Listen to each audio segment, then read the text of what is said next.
Tātou te talo. E pa ia lava oe le atua. E pa ia mamalu, mamamana me umalawa e te whaia alo mātou tamae. O au wawenga pa ia, o e te teimanuia mai ai le soifua o lau Palemene, o au auna tō fia ma whilwhilia, i le nei tai au fōu tamae. Whawhitai tamae lau pura wha soifua, i lo lato soifua mo lo mātou ola. E lava o iei nisi, o lo sa ili tong fiti atu i atunu mamau. O lo iei fo inisi wa fia il wha mai.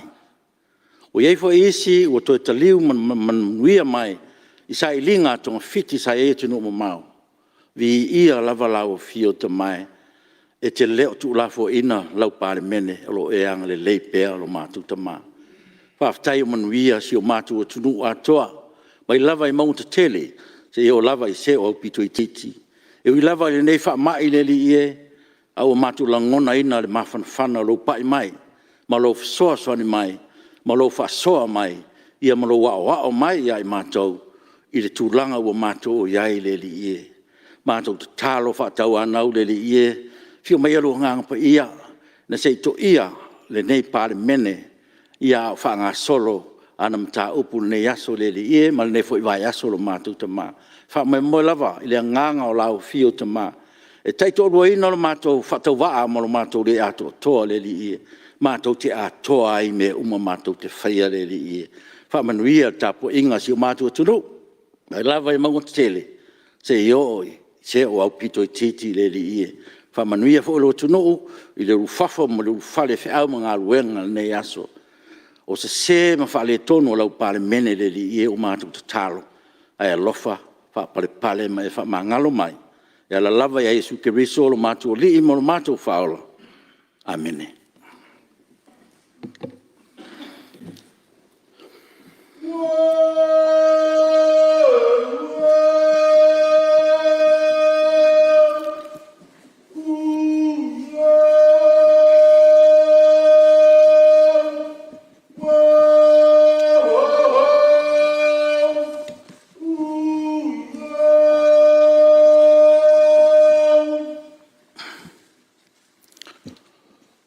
O te whasisila atu, ua toe amatalia nei tau manga le whono au whaitu la whono.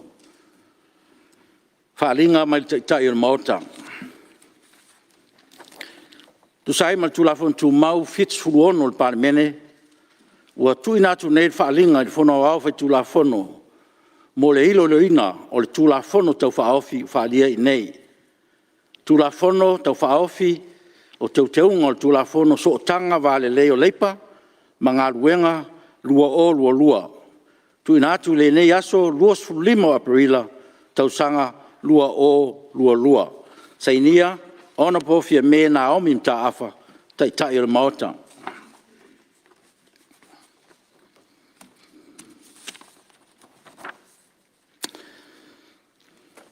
Ia, manatu ole a mumu ia no o tai a ursinave, ma o pale totua. Tua fia whawalo e pio le whaiva le iloa, ma whaiva le lilo sa le muianga.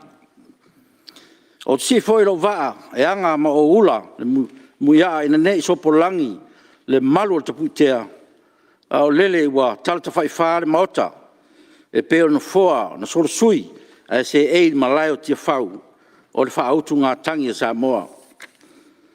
O lewa nua foia sua ma ulolo, o te whaitoa a te saa maota, a war Fonotaga Samoa o le maota e sua leanga iai fu e famta taa o fale upolu o no o fatu lo lea le fio tai le malo ma le ainga kapeneta e te nane le siapo fa sau min salang lango a fio tai le tuangai ma le malu o suis fono o le Palemene fa talo fat foi le sunga le loyesili ma lona uva fa pe sui mtanga luenga wa wai mai e lem fai ono tiu fa va o tai mata loa e se o wafe ane le tapo inga mamalu ale ao le malo malan masiofo tu yao malon faltua pe ia maulunga i tu tino fa tawa ngai o finga malo o pa ia wa ainga malatu tama tama mo lātou ainga, usonga tumbua mpule, I tu au mala taua, ainga e tai man vao fonti. E le whangaloina fo tapo inga le motu sā, a wale a fio sua, mele vai whanua, fo mai tulangi, sa ole msale au mua, male lau niun sai lua. Le la au na matasi whaatui al motu, le whale ula I tau aitu, mele whale ula tau tangata, ma upu le manua tele. E whamatua le tuu, le fatu lenga ma malo tu mau au ona to tofi le tua.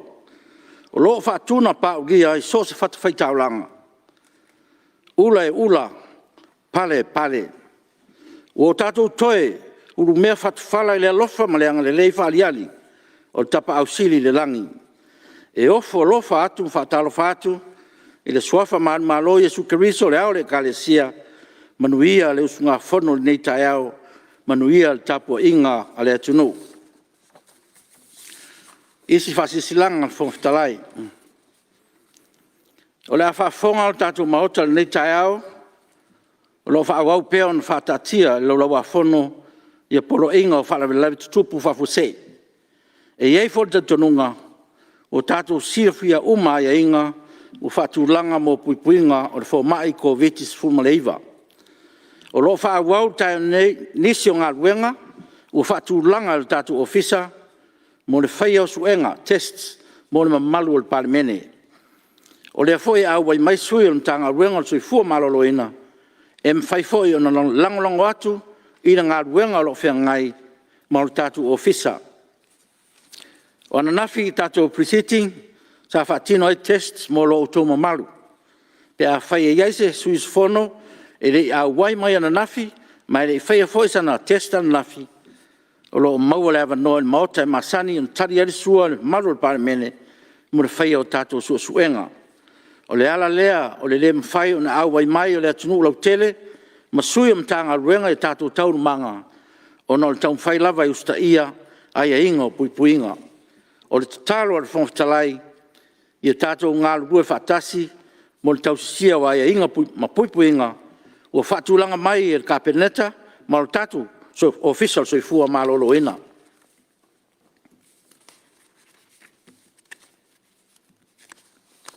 Polo inga o falavelave tupu fafuse.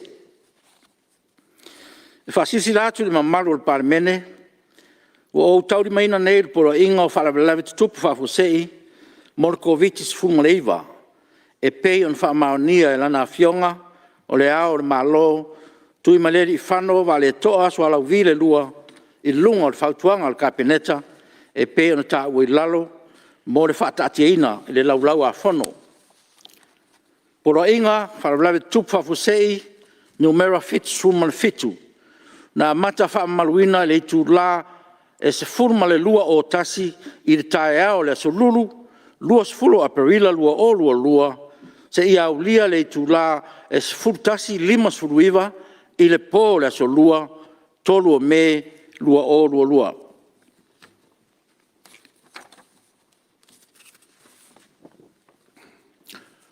Saunanga mo maliu. E fasisi latu le mamalu o Palemene, le tu malo mua, a fionga, tu puola, sola siaosi, I le aso sfuluiva o Februari, lua o lua. Le fionga, tu puola, sola siaosi, sa vema sus fono le Palemene mo le tu malo fa la fanga si umu I le paia inga lona se fulu ma le tausanga ta siiva valu I le tausanga ta siiva I watasi ma le paia inga lona se fulu ma le tasi ma le tausanga ta siiva I watasi I le tausanga ta siiva I vaono o ia o se sui o le vaenga whaupawhai Samoa mo le ati nae o le atunu Samoa National Development Party po le SNDP. I painga lon sfulu sa avere fionga tupola sol siaosi ma sus fono o le komiti o whalapatutonga o Palemene o malo taupulenga. Ma le komiti o ngā luenga whapea le komiti o whamtalanga o tupe le malo. Lua, o te whasi silalo ia tufo tu malo le fionga ia vaele pa ia aua Iona pa ia awa se kuini, le aso lua su lima o mati lua o lua. O le fionga vaele pai aua, iona pai aua se kuini, sa avea masu fono, o le Palemene mo le tumalo palota, o nganga i maunga numero lua, i le pai inga lo na sfulma le fitu, o lo whaanga solo nei. Na whiwhiria lo ia le fionga vaele pai aua, iona pai aua se kuini, i le Palemene o le atunu, i le pai inga lo na sfulma le fitu, o lo whaanga solo nei, le aso iwa o Aperila, lua o lua tasi, o whaatautoina le aso lua sulwhao me, lua o lua tasi. Ma o ia o se sui o le vaenga whaawhai le whaatuatua i le tua Samoa o tasi. Whaamanawa le tua ngā ruenga le auna, ua se fulu masina, talu o nalo ia lona tofinga o le suis fono o le Palemene.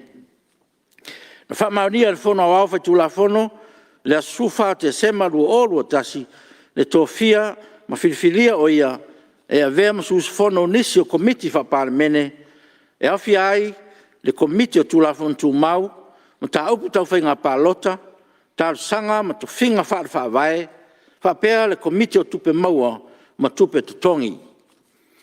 E tu malo le fionga vaele, ro ia tau veina le to finga taita i fono, o le komiti o tupe maua, ma tupe tutongi. O lo vea foi ma suis fono o le komiti so sue whapitoa le Palemene, o lo nafa ma le ilo reina, o se mta aupu tutoa le Palemene le teiminei. Ma o lo ia tau vina foi le tofinga, min stalango lango mo le mtanga ruenga o whaatoanga mwhainga whaiva. E a vea ne awa noa, e whaia iau masui o le Palemene, e mole atuai wha amafan whananga, ma wha mai senga i tumalo pele, whale tua, ma nofo alo, ai meise o a inga, o a fionga i suis fono, ona o le wala aupa ia le atua. O le awa noa nei, o te wala aupa tuai, ma le nganga, whaaloalo, i mamalu o le Palemene, e tato tutu lai whaatasi, ma le file mu, mo se minute tasi, e whaelo ailu tato whaaloalo, i suis fono, o whai langi fōlaunga.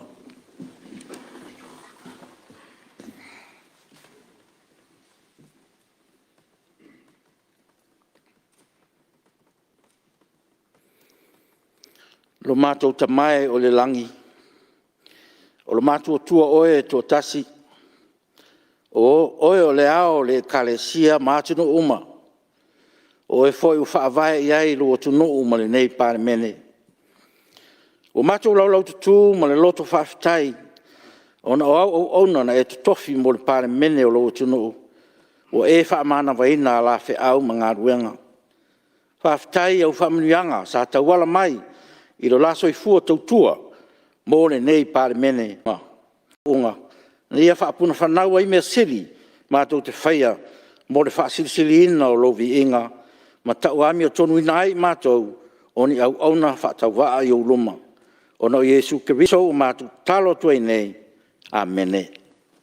Tātou lalei lalo.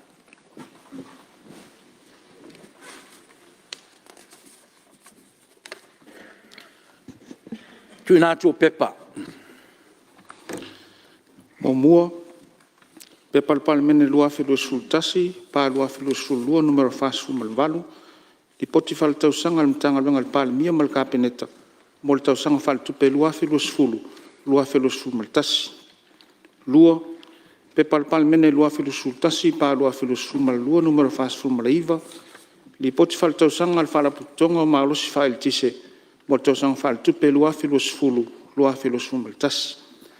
Tolu, pepa le Palemene lua whilu sul maltasi, pa lua whilu sul malelua numero 5 sefulu, li poti whale tausanga le mtanga luenga pisinisi ala manuia malipa, mo le tausanga whale tupe lua whilu sfulu, lua whilu sul maltasi.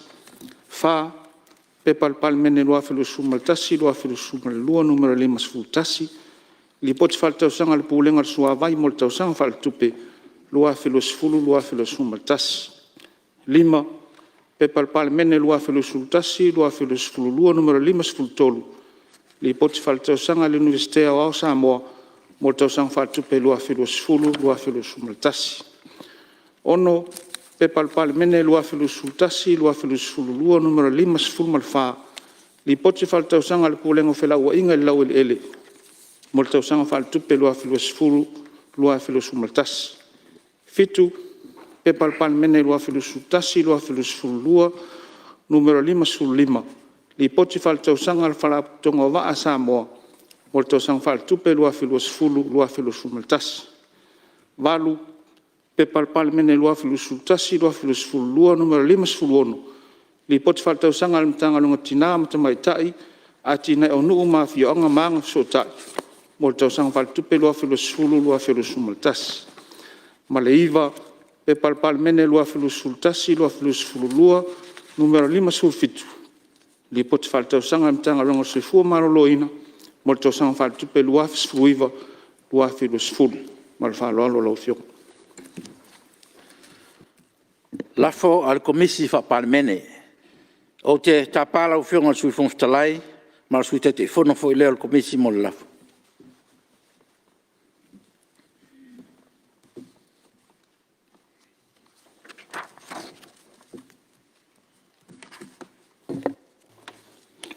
Laua fioga de fonftalai. Tu sai ma tu la fono tu mau se lau fitsfulu pui pui lua, pui pui a, pui pui si, pui pui pi. O te tau lau lauina suafa o suis fono e pe o na fautoina el komisi fa Palemene. Mo re fa maonia le fono au. E sui tulanga i komiti fa Palemene. Na tō fia ile fionga ia vaele pa ia aua iona pa ia aua sekuini. Ua tu malo. Komiti mua o le komiti o tula fono tu mau. Mta upu tau whainga palota. Tarusanga ma tō finga whale whawai. Ua tō fia ia le tō wha ia sewa muli fasi toma. Komiti e lua. O le komiti o tupe maua ma tupe totongi. Ua tō fia ia le tō wha ia ua paau muripola alo i tafua muripola. Ma le whaalo le tele lau fionga le fonga talai.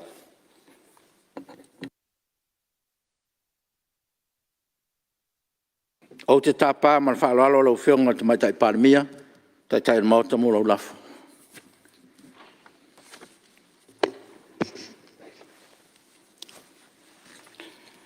O lau fionga le fonfitalai, sa e whaalatalata le nofuali o le atua le nei tai au, e momoli le tātou taulanga whaafitai, e sulaina ai le alofa turi loa le atua i le nei Palemene masi o tātou atunu, whamahalo whaafitai. Ua whaafonga le mauta le nei tai au i lau whaasirisilanga mo nisi fo i o sui o sufono sa tautua i le atunu e ala i le Palemene. Ua wala awina i le atua e ala i le malanga a le maliu maleoti. Ua au mai manino fo i lau whaasirisilanga i le nei tai au se tasi o ia tamali i le fionga i awa ele, pa ia aua, iona, pa ia aua sikuini. Sui mamalu o nganga i whamaunga numero lua. Sa avea masui usufono o le komiti su e whapitoa a le Palemene. O loo whaawa upea le lato suenga i se mata uputotoa na whaase e atu iai e le fono au. E tusa o le lafo na whaamaonia i le aso muamua o Februari luafe luasfulua. O le alalea o le tula iatu la wafionga, ma le anganga whaaloalo, o na oa una whatuina le lafo mo le tofia ina o le nā komiti. O lea o te tula iatu ai, e talu ai o le atoa le au whairo komiti sa tofia mo le ngaduenga. O te whatuina ai le lafo e whapea, ina ia whaamaonia le nei fono awa o le tofia, o le tofia se wa muli fasi toma, sui mamalu o nganga e maunga numero lua. E avea masui usufono o le komiti su e whapitoa, na tō fia mwhaamaunia i le aso muamua o Februari, luafe, luasfululua. E sui tūlanga i le fionga i awa ele, pa ia aua iona, pa ia aua sekuini, ua tu malo whalo lava.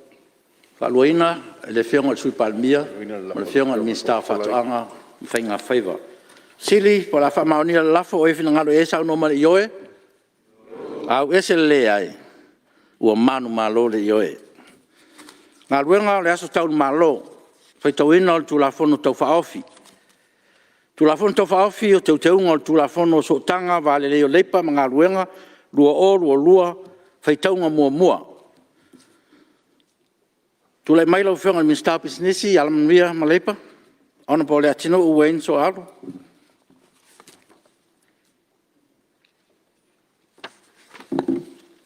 Ia mua ona ta lo foi lau whionga fong fitalai ni tai au fou, tai au toa, tai au manuia. Ia vi e foi le lo fo le tua. Lona ngalei fai ona mawane felo inga ne yaso. Ile ngata foi le ia le fionga palmia. Mali sui palmia, mali mamalo kapeneta. Ia e mese foi fionga i mista lang. E fa pena foi le fionga le tai o le tuangai. Ia le fionga ia tu lepa. Ia mali mamalo le na foi tu. Ia wo tu lai ia nganga fa alo ina ia fa tu le lafo. Ina ia fai tawina ina eri tu la fono tau fa ofi, te unu, o tu la fono, o so tanga vale leo leipa, mga luenga lua afe lua sfulu lua, ilona fai taunga mua. Tui parmia, a pere fionga mi sta fatu anga, fai ngā faiva. Sili, pa la fai tawina nei tu la fono tau fa ofi, o te unga o tu la fono, o so tanga vale leo leipa mga luenga, lua lona fai taunga mua o e fina ngalo e sa no mali oe au ese le ai ua manu malo le oe o stula fono e te waile tula fono so tanga vale le yo leipa mga luenga lua fe sumbal tolu o tula fono o tu ina ia pui a o ngata si tula fono leipa ma tulanga fata tia fa va malo leipa pui pi fa manino atiri ia inga matutu unga ngā luenga puipusi fa mani noi mata fa yo ye tanga ta sio lipa puiputi ai mo le fa le le o tulang o fa nga solongo fa sia mo fa tinonga ma puipui mo fa mo nga so ta ai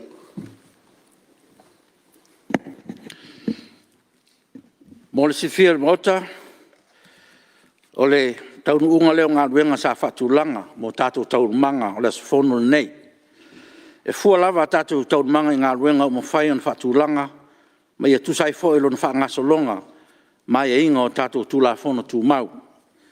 E pe fo e na saunoa nisi o tatu maota ana nafi.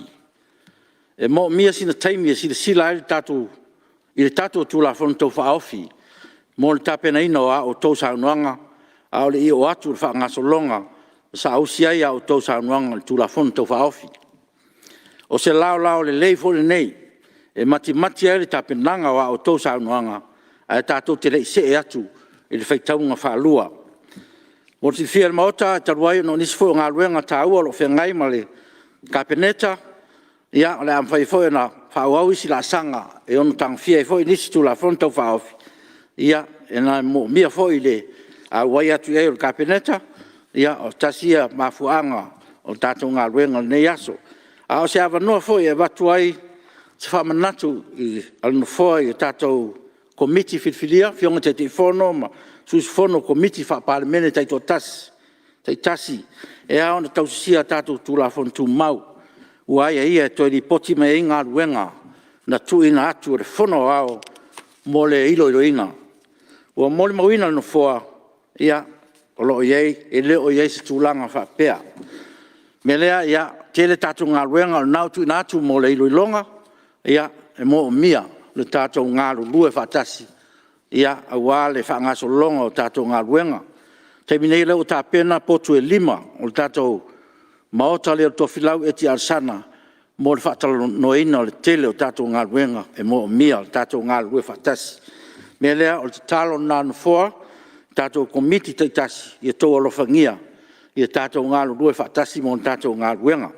E mo mori atu le whamalo ma le whaafitai an foa, i le paia o le Palemene mo le tātou Fonotaga nei aso fono. E mo le fua le whaafitai tapo inga Samoa i ona tafa e fia, malo tapu ai. Lo mai ta pena le tātou official tanga masani o Tiafau, e tāle sua ai le paia o le Palemene pe o tātou tolpo. E tātou te rei tolpo, tāsanga atu ma le whaaloalo sui mamalu mai whale alupo, te e saunia se tātou talo whaiu mo le tātou fono. Fianga le whangotalai. Te tala tu si whaisi nā upu whawhitai, tapo inga Samoa le whai al tato tāl sanga whai. Lo fionga le fonfitalai. Ele o to e nā malalaina le usui o le tātou Fonotaga le nei. Ia le ua taliu mai ia sailinga fo New Zealand o nei ia whapea fo nisi o Minsta. Sa matu a wai. Ia ele taumwhai lava ina ia mawale malosi whafua loa wa ngā lua ngā mata. O te mole tuel whaafitai il tapo inga mtaa sanga. Ele ngā te lau fionga e whapefo i le Palemene mal kapeneta mal naitu. Ia e whapefo i ma le neitu o le mata. Ele o taumatea le mole antu o tālu sanga le tātuli. Ina ia mātou to e te liu mai malmanuia. Ia leo a mātou atu. Ia le voi ua avio mai minsta. Ia le atinu le mātou malanga whātese mai. Wha malo fo i le ngā lulue e lo whionga i le Palemene malakapeneta. Ia whapena fo i malenei tū e te lea whawhita auli o lo whawhenga o lu tauia. Mo i tātou, mai se whawhenga iai ma ngā luenga whaola mo le tau whafoina o le whamai. Lo a whaina isi o tātou o tunu. Whapitoa le whawhitai e lau whionga le minsta se fua maloloina. E lo whamalo si au, ma lau whainga luenga. O te lo lātou wa ngase ngase. Ia, e watu te whawai vai. Leanga e au tu whawai vai loa. Ia, ua a whaino to te leo si o tātou atunu. I le toi fo i tua se tala. Nā le pau le meo leanga i luma. Tōng whitinga tau na whai whawhonga mai fo le tātou atunu. I leo se ngā luenga na au tau ma tātou nel mota. Ala ngā luenga a fia o maile tunu atoa, ali mwhai pule. Whape fo i whalitua matausi. E so o se tulimanu o Samoa. Tutu mai o la tu tau au. Tātou whafo te leina la ngase o lo whawhengai mo le tātou atunua. Me se fo i lau whainga luenga o lo whaingai mo le tong whitinga la tō mamai. Ia i o tō on sa. Lea ngā tō whatamala loa. Ia ua tātou tele lea whaino tātou uma. Whanau mai mātutua. Whamalo fo i le angale lei. Whiau whamanuia tu inatu. Ia i mātou sa tō sea. I le tūlanga o tōng whitinga fo mai. E tau nu malmanuia. E leo mātutua fo i mai. La foi sau sila mai le matu tutula ia po mangali pe o me fa le kom tutu to yo matu tau au ele ngalo nga tele o walatu tulanga masani o matu tu lalo fa le tu ngai ya me se foi tatu ngalo nga tono ka o tatu committee al Palemene o il fatti nonga ngalo nga committee al Palemene pe on sao no le fonfitalai o le training ground le o tato uma. Elango ile ya ile fatinonga ele tato vala wina falulunga mtanga luenga. Talamai au tato te swala pule ia mawatu iai ia silina ia mamalama. Fautu ai le malta le nei ia tol matu pala. Tatu tu malo lo lato tapu mai o tatu faiva. Ai awalatu ya lato la fainga luenga al malo. O lo ngalo lue mtau tual kapeneta. Fa lo longo iai. Ia lato i fatununga al wat. Fa ngai lo lato tomai. Na fo mai le tua wale tau tuaina o Samoa. O mele le umale nga whawhitai lau tonga le fonfitalai. Tapo inga Samoa ma yo tātou whaiva. Ia, al matou fo le na sawat anga ia tu fatuanga e tu inat ale foi matou te lo matou le tu vai vai da vai lava amana ia se matou fatuanga ia fafitai ai vai foi le amana ia a le o fai matou ngalwenga o lo sila mai le tua na te tau i tangata malana ngalwenga nala leo lo tu le atu le Tiafau No.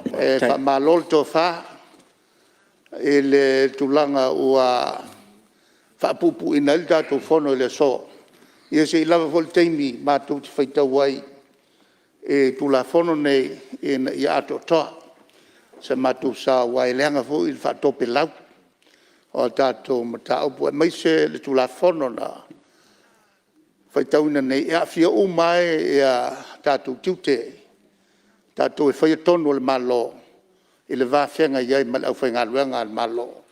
Ia e mese fo i lau whainga luenga lau tele i le whawhenga iai ma business. Wa a manuia le lato whatinonga lato ngā luenga o manuia fo i le atunu, manuia tatou uma. Ia alofa le atua pulipuli tele. E so soani mai pea ia tatou.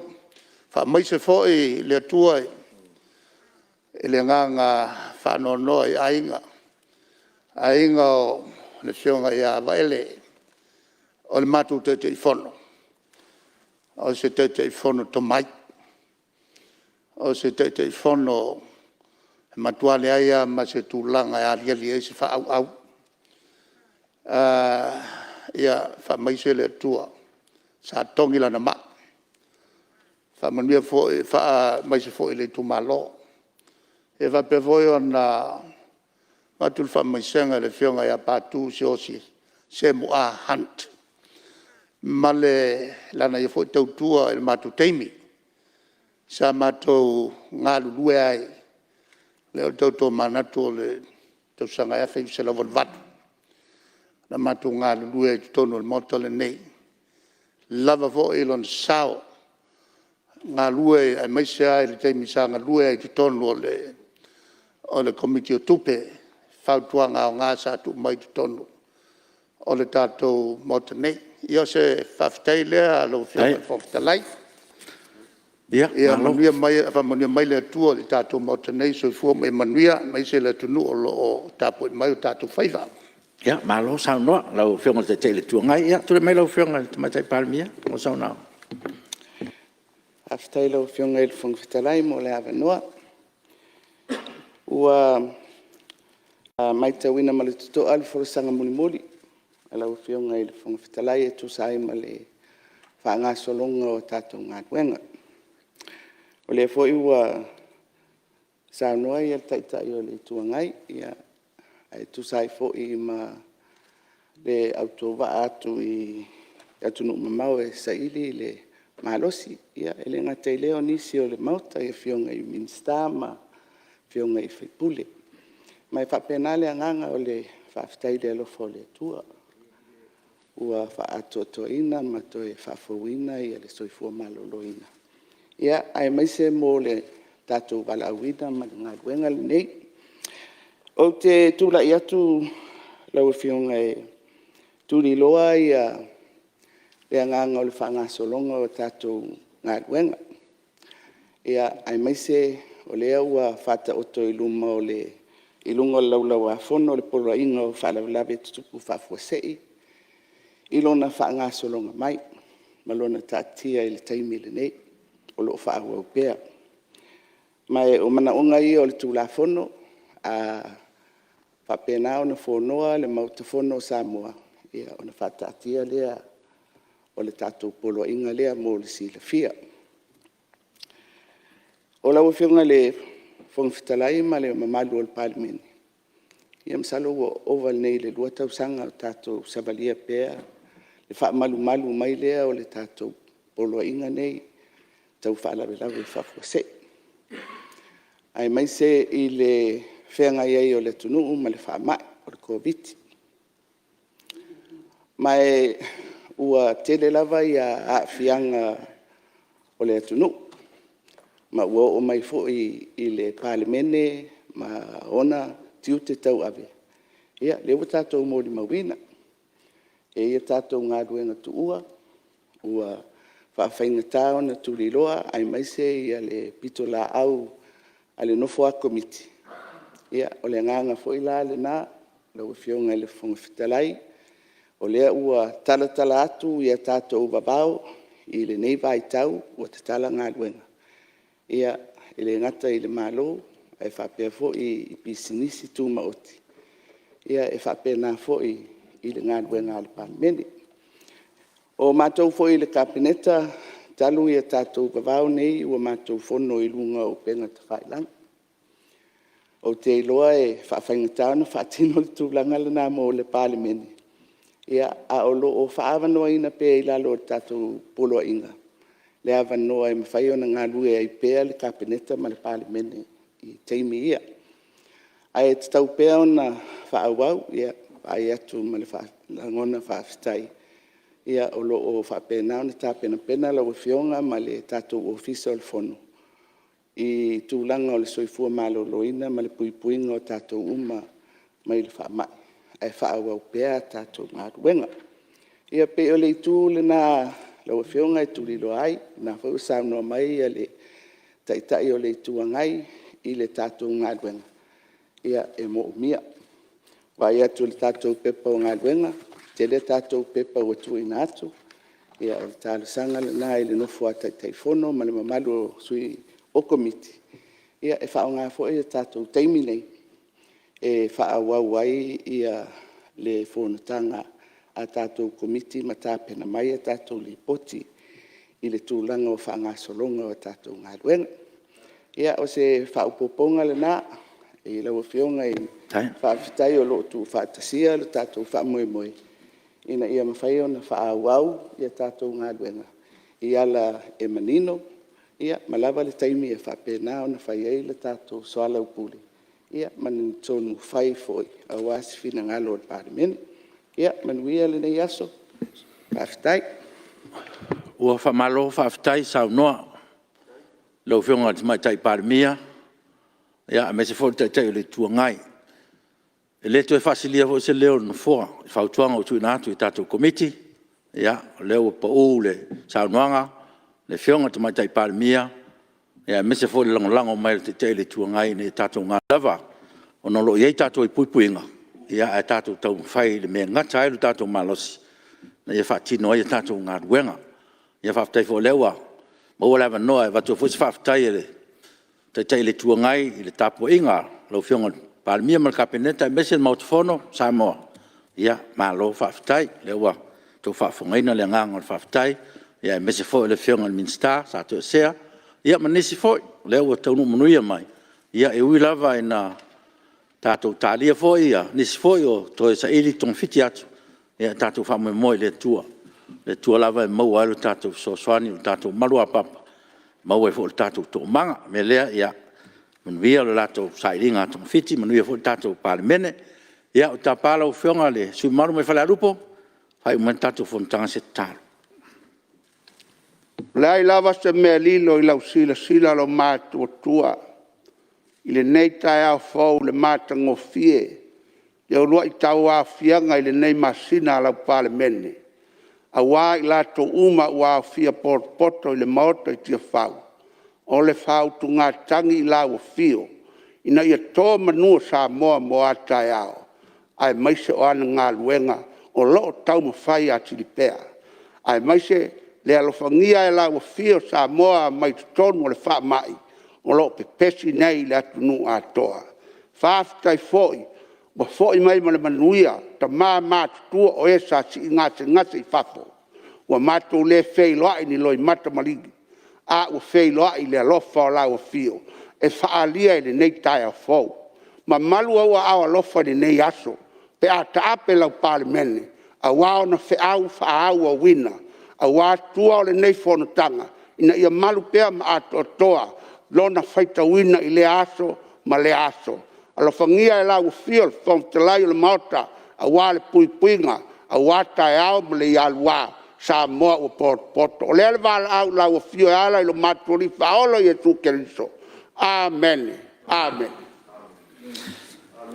O te whasisilatu ua tolpo nei tau manga al whono au tu la whono, te au ria le asfaraile, lua sulu iwa Aperila lua o lua lua, le tu la iwa tol sfulu tai au.